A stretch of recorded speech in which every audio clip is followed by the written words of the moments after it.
न शिजवता दुप्पट नाही तर चौपट फुलणारी साबुदाण्याची कुरडई बनवते. अजिबात व्याप नाही आहे, झटपट तयार होते. 2 वाटी साबुदाणा घेतला, स्वच्छ धुवून पाणी घालून 4-5 तास भिजवून घेतला.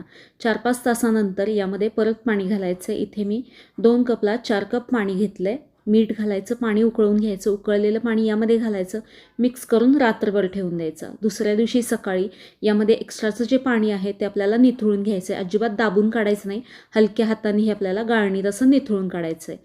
हे साबुदाण्याच्या क्वालिटीवरती अवलंबून असतं. जर नसेल पाणी नाही काढलं तरी चालेल. पाणी काढलेला साबुदाणा अशा पद्धतीने आपल्याला याचा चीक काढून घ्यायचं आहे. हाताने थोडंसं असं मॅश करायचं आणि म्हणजे याचा चीक खाली तयार होतो. किंवा पुरणाची जी जाळी असते त्याच्यावरती पण तुम्ही अशा पद्धतीने बनवून घेऊ शकता. हा चीक तयार झाला अशा पद्धतीने. इथे मी कुरडई बनवण्यासाठी यामध्ये हे पीठ भरून घेते. याची पातळ अशी कुरडई बनवून घ्यायची. जास्त पातळ बनवू नका, नाहीतर सुकल्यानंतर याचा चुरा होतो. जास्ती जाडही बनवू नका, तळताना आतून ती जास्त तळली जात नाही, जास्त फुलत नाही. मग 2 दिवस कडक उन्हामध्ये मी ही कुरडई सुकवून घेते किंवा तुम्ही फॅन खाली पण सुकवून घेऊ शकता.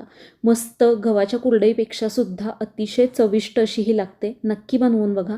कशी वाटली कमेंट करून सांगा. आवडल्यास लाईक, शेअर, सबस्क्राईब करा.